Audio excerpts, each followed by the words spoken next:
Welcome to Moments with Marianne. I'm so delighted we're spending this time here today. We have a very inspiring show coming right up with special guest Greg Matthews, and he's here today to share with us his new book, Wild Awakening: How a Raging Grizzly Healed My Wounded Heart.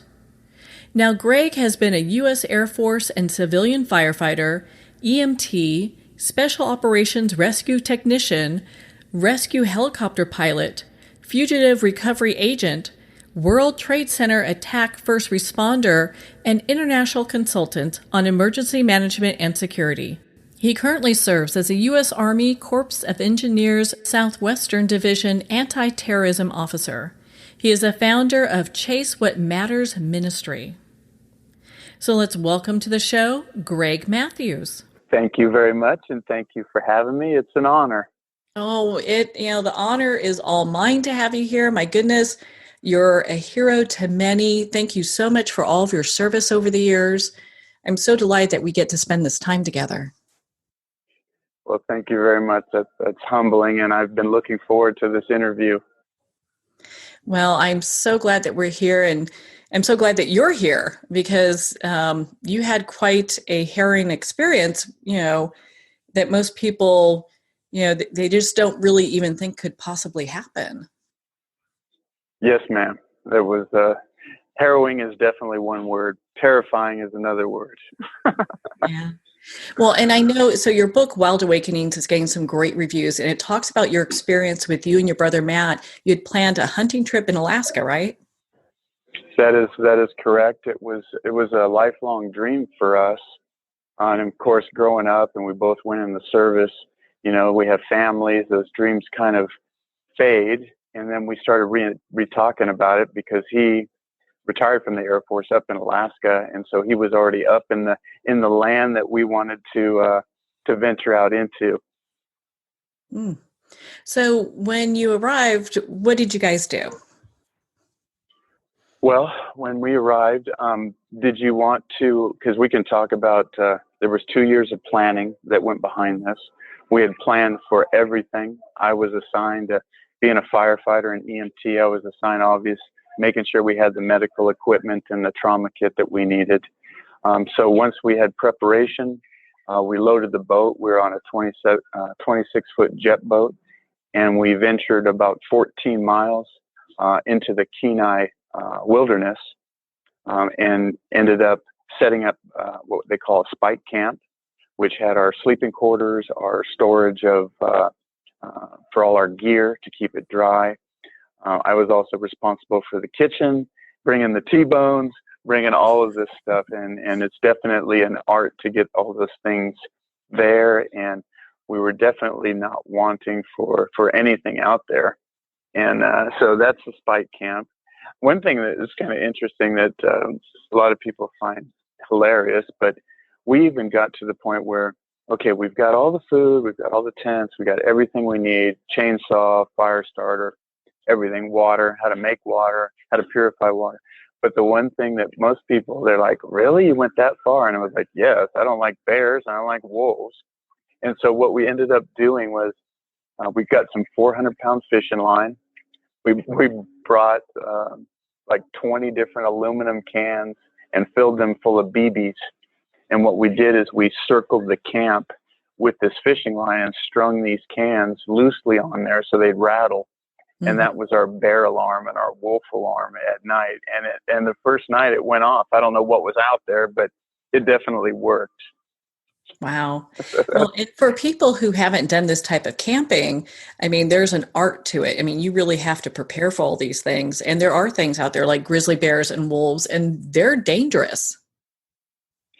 They're absolutely dangerous. And from the reading that I've done on Alaska, I think there's actually more people killed by wolves than grizzlies, because when you see one wolf, they run in packs. There's certainly some other wolves close behind. And we actually heard wolves howling our first evening once we landed on that island spit that was our spike camp. And there's a lot of preparation that goes into it. If you imagine just going on a hunting trip, so I reloaded all the bullets because I had my rifle, but we were bow hunting for moose. So you have to bring all your equipment. You have to test your equipment. You have to test your GPS. You have to use set your maps. You have to have scouting reports. You need to be able to have the right gear. You need to be able to have the right clothing for the temperatures. You need to be able to dry that clothing if you're getting wet. You need to have sleeping arrangements. You need to have weapons to protect yourself. And the list goes on and on, down to the food, down to the water, down to the point of making sure that we make it back out of there alive, because they are apex predators in the Alaskan wilderness. So you and your brother, Matt, were kind of at different areas when the attack took place, right? That is correct. So go ahead. What was that like? So we pulled up. It was about 14 miles, like I said, into the Kenai wilderness, and we pulled up into this valley. If I could paint you a picture, it's two mountain ranges on both sides going up to about 5,000 feet. The colors on the leaves are changing. It's just amazingly beautiful. You can see there's a creek coming down, and you look up about a quarter mile up the valley, and there's a beaver dam where it's, obviously the beavers doing their thing. It's just unbelievably beautiful, but it's also very swampy. It has a lot of downed trees. There's frost heaves, which obviously it freezes there and creates big holes that can basically snap your leg. You fall into one of these 2-foot holes moving forward with a pack and all your gear. Very easy to twist an ankle or turn a knee or something like that. So it's beautiful, but it's definitely the area where moose like, which is some of the most inhospitable areas. And you have to make your way back there. So we were 1.5 miles into this valley, found the perfect spot. We found sign. We found a rub, which bull moose have felt on their antlers at certain times of the year, and they'll use the trunks of trees to take that felt off, and then they get this brilliantly white set of antlers. And so we found a rub. It was a fresh rub. There was felt on the ground. We found both bear scat and moose scat, which is, do you know what scat is? I'm assuming. Uh-huh. So we were right in the perfect place, what we thought was the perfect place to be able to call a moose in. And the reason my brother and I were separated, we were on this knoll in the middle of the valley. I was at the front of the knoll, fully camouflaged up with my bow and my rifle. And my brother was back behind me about 50 yards. And it was difficult terrain to get between each other. But we had set our watches. He was moving back there, and he was responsible at this part of the hunt to use a moose call. And basically it was, the one we were using was called a wounded calf call. And it's basically a mother moose has a baby, and the baby's in distress. And so once he started calling, it was about 3 hours into it. If you want me to move into the attack, it was about 3 hours into it when I saw a flicker of movement in my periphery, and my heart started racing. I remember I started breathing heavy because this was a dream for us. We thought everything was coming to the conclusion that we had hoped for, that we had invested in, that we had always dreamed about. And suddenly, when I drew my bow back and swung to the left, suddenly our dream turned to a terrible nightmare. That is, and it's tough because you're out there. I understand there are other bears out there other than grizzly. There are black bears, right? That is correct, and they have both there. Nothing worse than a mama bear with her cubs. That's like the worst situation to be in. Absolutely, and most attacks do come from that, and it's a defensive attack. The mother, you don't want to poke the mother bear, especially with cubs. And it's but what I will tell you that was different about this attack, and this was confirmed by Alaska State Troopers, Alaska Fish and Game, was the fact that they weren't even cubs. These were subadult bears, that the mother was what they envisioned based on the wounded calf call, that this mother was teaching these subadults how to hunt. and we were calling it in. It must have been lifelike, must have sounded just like what Mom had on the menu for dinner. And I was thankful, and I'll share more about the attack, but I was just thankful that all three of those bears didn't decide to charge. And I think it was their instincts when Mama gets upset that they are to scurry and find their hiding spots, and then she will come back to get them. So I think instinct kicked in for those, and they didn't follow suit as far as what the sow did. Wow. I mean, thank goodness that happened the way that it did. And I understand you exchanged your hunting bow for your rifle.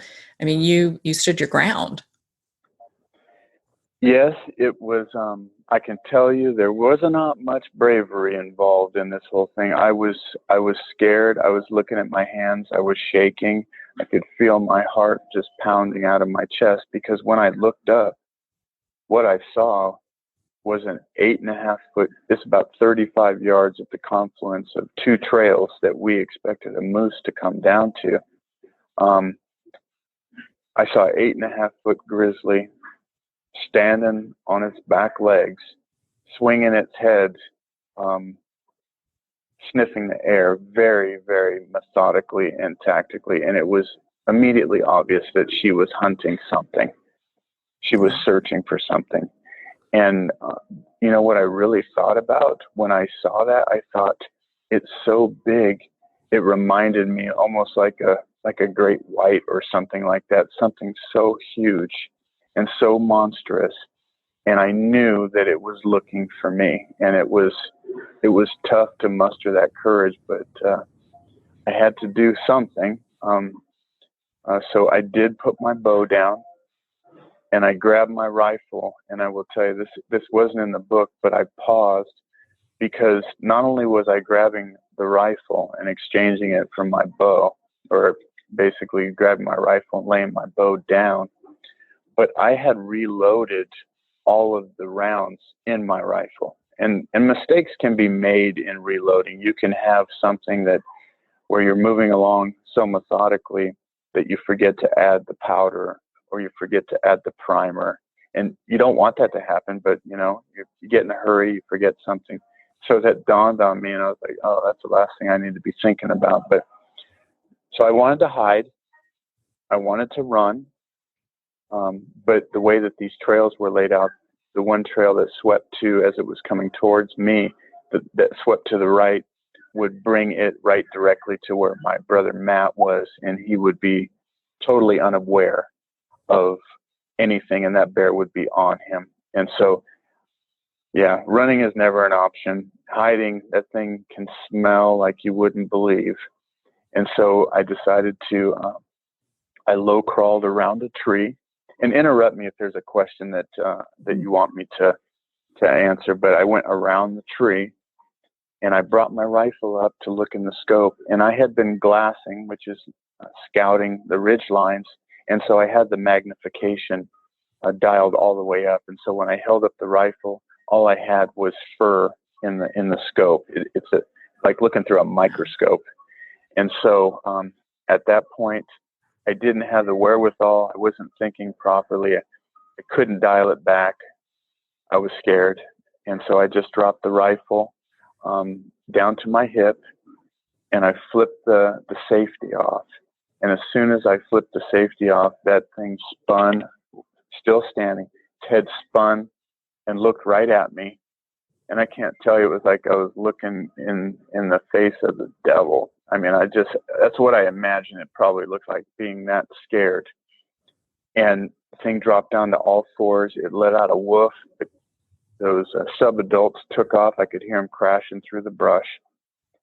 And it stood squared off looking at me, and slowly it went into slow motion. Its head started dropping down till its chin was probably 6 to 8 inches off the ground, looking right at me, never took its eyes off me.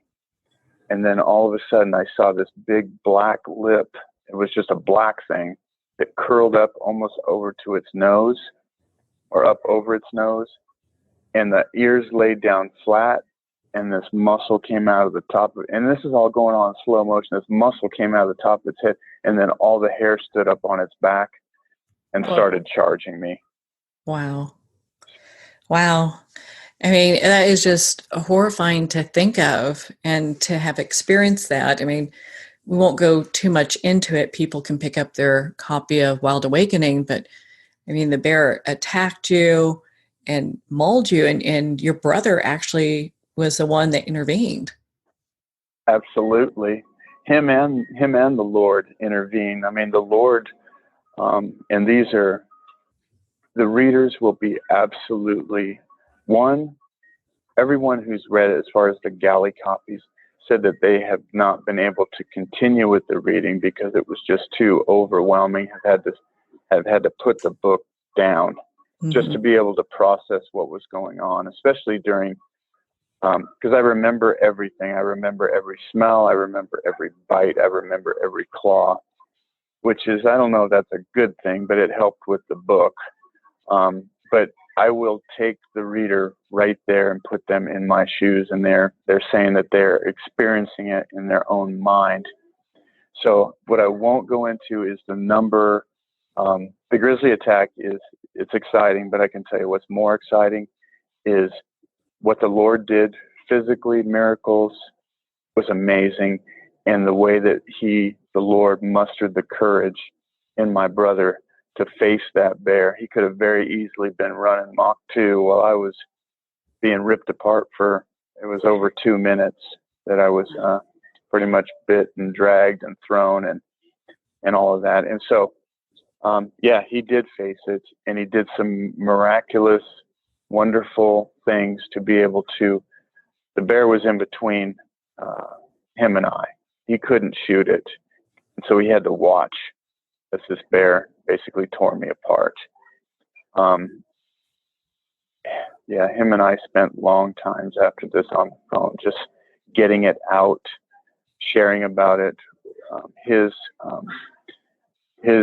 saying it seemed like it took forever. His life went into slow motion too. It seemed like it took forever to get up there. To me, of course, seemed like it took forever to get there because I was being chomped on, and he did everything he was supposed to do. And he just told me, he says there was nothing going to stand in the way of him inserting himself between that bear and me, and that bear was not going to take my life. Well, I understand. I mean, because it's a difficult read at some points, but I think it gives the reader a really understanding of everything that you went through and this journey that you were on, and just how you got to the other side. I mean, you guys were in the bush, and finally, when the bear takes off, you guys are able to make it back to the boat, right? Yes, ma'am. And there's like no cell service. I mean, there are things that people aren't really thinking of. There's no 911 that's going to come and get you. You have to work to get to the boat. Absolutely. And, there's obviously we could chase a bunch of different rabbit trails. I don't know if you have any of your listeners who are hunters, but if you're going to do something like that, I made mistakes. Although with 2 years of preparation, we're only human. And to think that, I was going to have to be teaching my brother how to stop bleeding on me when I'm blinded and can't see, and thinking that the bear just basically bit my face off. There is 2 things that I would absolutely recommend. Spend the money to get a satellite phone. And 2, you need to get the quick clot stuff that it was used in World War II. They've really refined it and made it incredible. And what it does is, with open wounds, it immediately starts clotting. I had the skills to be able to walk my brother through it, and we were able to get the bleeding stopped. But that quick clot is, those are 2 things that I would absolutely say, if there's any hunters out there, you need to have those 2 things. If you're venturing out for a 3, 4, 7, 10-day hunt in areas where you have those types of apex predators, whether it be in Africa or whatever. So I diverge, but I wanted to throw that out there. Yeah, I think that's important. I mean, more information, because a lot of people go hunting, excuse me, And it's good to have additional information because a lot of times people don't make the kind of planning that you did. And even then, there were a few things you're like, gosh, I wish I had that, with us. Absolutely. And I want to also share with your listeners that to me, the majority of the time I go hunting, and maybe it talks to my skills as a hunter, it's not about taking the animal. It's about being in the woods. It's about the preparation. It's about getting out there. It's about calling. It's about being in nature. And although my brother for 12 years has pretty much filled his freezer with animals off the land in Alaska, and that's what we're doing. I'm not a trophy hunter. We hunt for meat. We eat everything that we take, and we do it in a way that is, for a quick kill on the animal. And those animals are managed. There's certain areas that only support certain animals. That's why we have game agents. That's why we have animal husbandry. That's why we have all of those things, is to manage that game. And if you let it just go rampant, then there's disease, there's overfeeding, starvation. And so I got a lot of hate mail after I got back, and I understand people's hearts, and I love people's hearts. So I just want you to know that it's not about the kill for me, and it's not about trophy hunting. We were hunting for meat for my brother's family. Well, and it's, there doesn't need to be any excuse for that because, that's what, as Americans, that we have the ability to do is go out and hunt. And, if we don't cull the herd, then it ends up taking over and pretty much devastating areas. So Absolutely. there's, they talk about this from a scientific standpoint of, there's only X amount of animals that can be managed per square acre. So when you look at that, if overpopulation, there's something that needs to be done with it. And that's why they give licenses out for different animals. That's why all that happens. I can tell that you're educated on that. And I'm so glad to hear that, because you're absolutely right. Things would become maybe not completely extinct, but extinct in certain areas because of disease and because not enough food to support them. And that's why we still have hunting. And I just, there's two sides to the coin, and I definitely feel people's hearts on one side with animals and stuff. But I choose the other side, and I think I'm actually helping to continue to preserve, to have those animals not only to see, but to be able to hunt. Yeah. Well, let's talk about, so you're in the hospital and they are patching you up. I mean, and I mean patch up, because you had some very, very serious injuries. At any time during this, when you're there, and I'm sure when the attack was happening, did you think, I'm not going to make it? Well, I don't want to, because I'm trying to respect my readers, because I've been talking about an inanimate object, kind of one-dimensional, for almost a year now, as far as the book and the release, and giving them parts and pieces, and not want to ruin it for them. But what I will tell you is that when I woke up after, it's hard to talk about, 6.5 hours of reconstructive surgery on my neck and my face, my head, 300 stitches. When I came out, and I woke up in that bed in ICU, I didn't know where I was. I wasn't sure if it was a dream. I went to touch my face, and I came back with blood on my hands, and I wasn't sure if I was just in there, and they were waiting for me to die.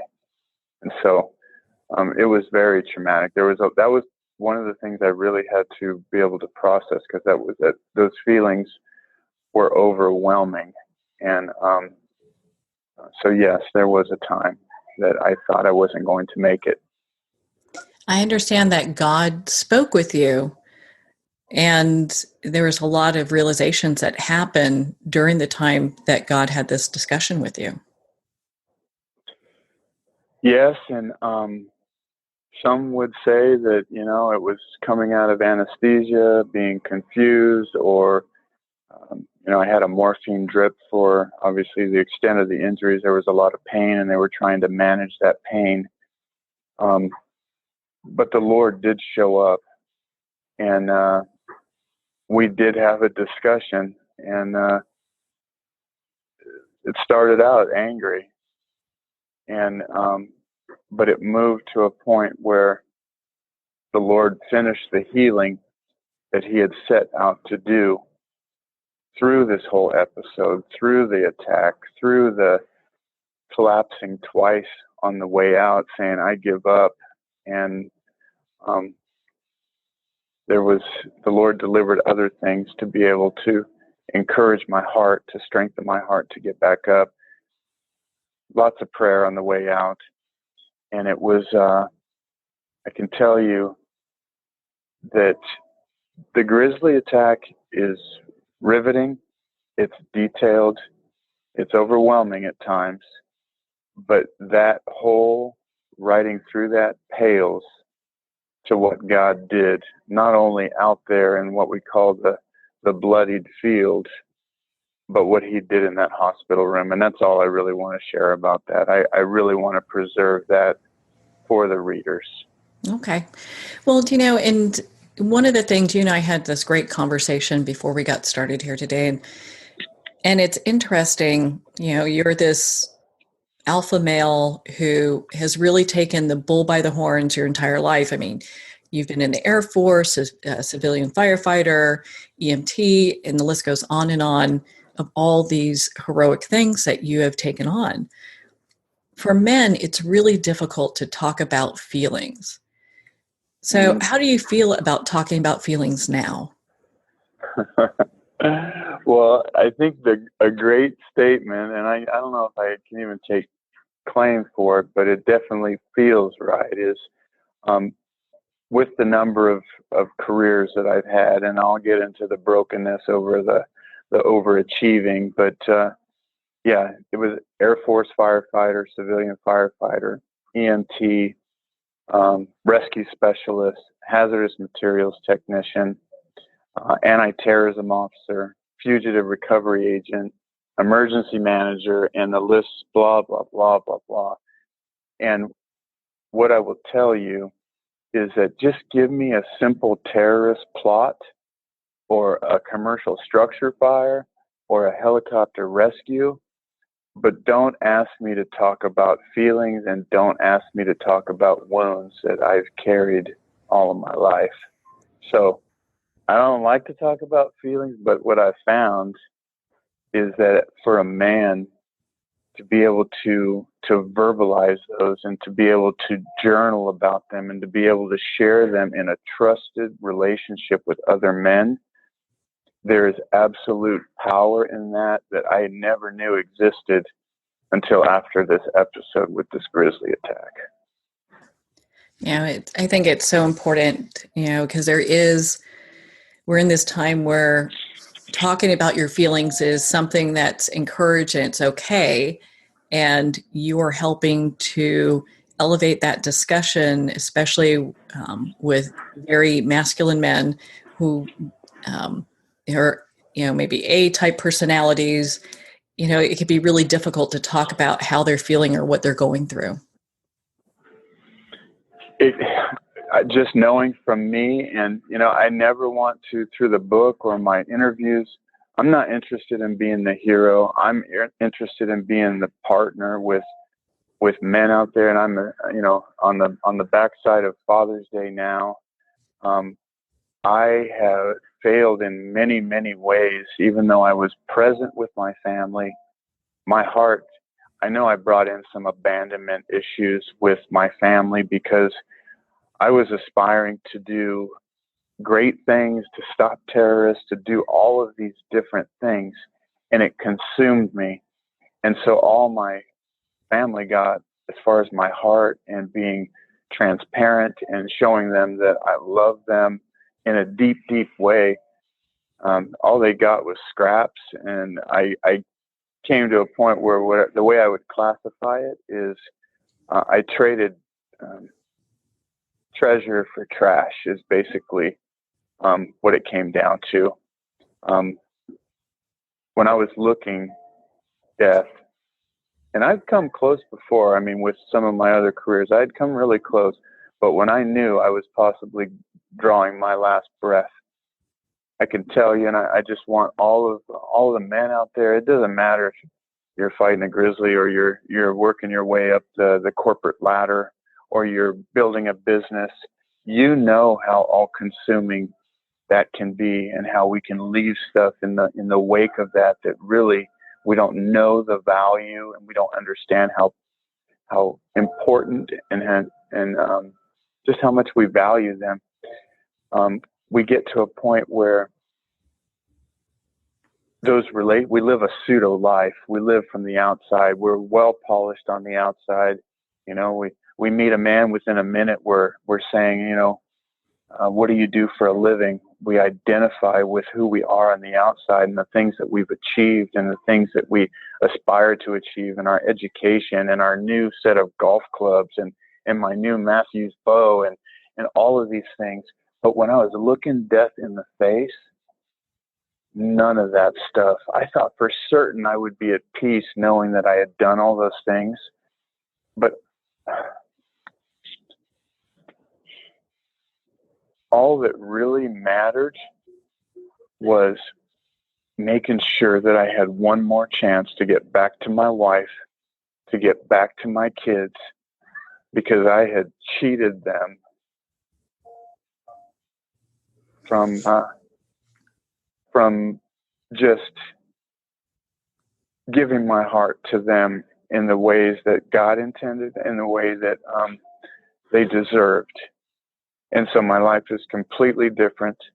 And I'm not saying, I want you to listen, please, men. I am not saying that you can't go out and do these things, these aspirations of greatness or helping people in dangerous ways, or climbing the corporate ladder to take care of your family or to be promoted. There's nothing wrong with that. But what I didn't have is the investment and the foundation with my marriage and my kids. It hurts to talk about it, but I'm making strides and I'm making changes. But those things are so critical to a foundation. And then let's not forget your foundation of your relationship with the Lord Jesus Christ. And I am not shy about that. I had it before the attack, but it is far surpassing. The Lord is so gracious. And if later on in the end, I'll share with you some of the brokenness that God had to make me confront as a lie that I adopted from when I was 8 years old. So I think I've said enough about that. Did I answer your question? You did. And the beliefs that you carried from 8 years old forward that impacted your life so greatly, we're actually going to leave that for our listeners that want to pick up a copy of Wild Awakening. I highly suggest Well, thank you for that. Yes. I appreciate that. So I understand that you have a ministry now that you're very, you founded and you're very involved in. Yes, it came along with the writing process, which it's been about 3.5 years. And that writing process was, I am not a literary scholar as far as polish, but I have gotten better through my agent and the assistant editor and writer. But there was a ministry that was spawned through all of this, and it's called Chase What Matters. Mm-hmm. And I'm finding that it's not just for men, it's for males and females, because there's a tendency in this broken world to follow after things that we think are valuable, but in the end, there isn't real value in what we have in our hearts and finding real purpose and real joy and real fulfillment. I know now rests in that foundation of relationship. So it's all based on that, and just wanting to come alongside men and women and me and them walking it out together.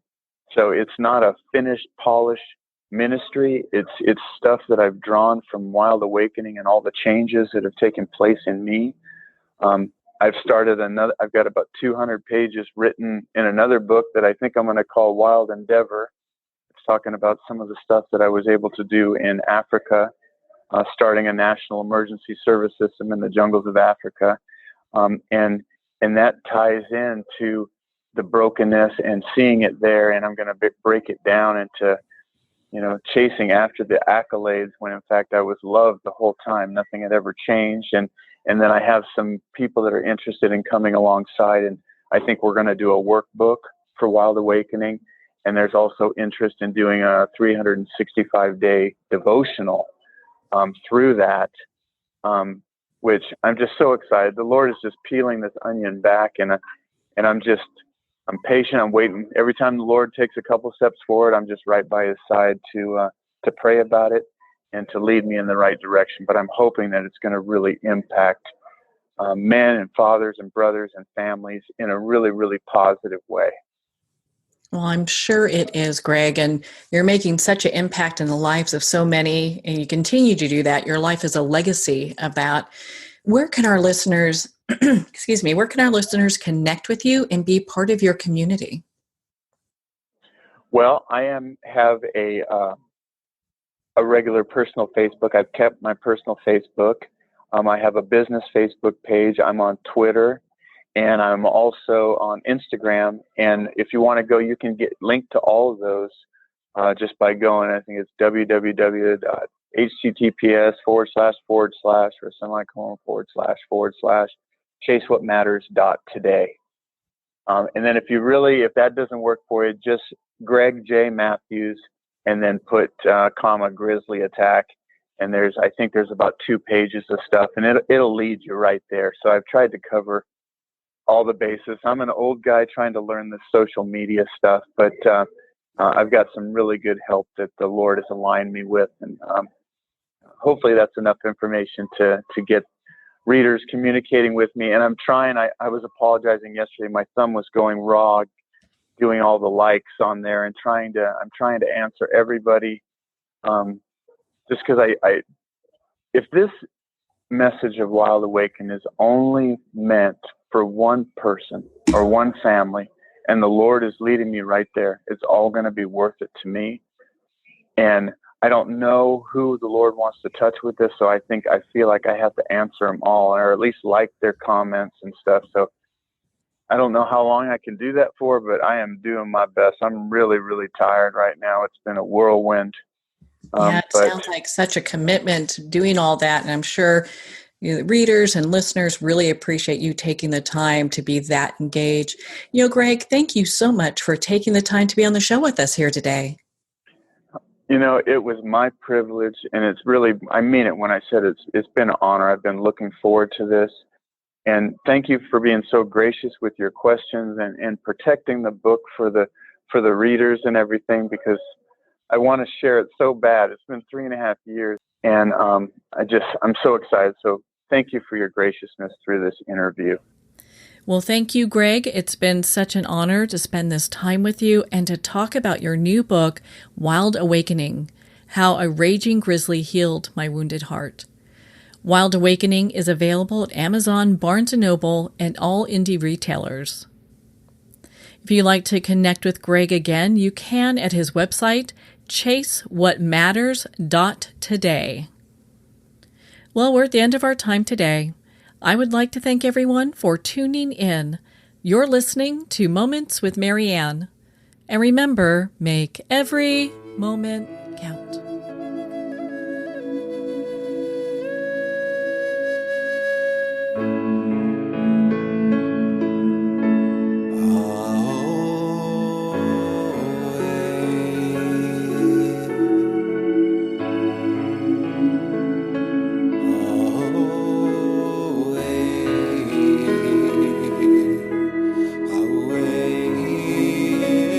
In a single moment, your life can change. Moments with Marianne is a transformative hour that covers an endless array of topics with the best of the best. Her guests are leaders in their fields, ranging from inspirational authors, top industry leaders, and business and spiritual entrepreneurs. Each guest is gifted and a true visionary, a recognized leader in her own work, and while teaching others to develop, refocus, and grow, Marianne will bring the best guest and sometimes a special surprise. Don't miss this. You never know just which moment will change your life forever. Moments with Marianne airs every Sunday, Monday, Thursday, and Friday at 8 p.m. Eastern and 5 p.m. Pacific Time. Make sure to tune in and visit momentswithmarianne.com for more information.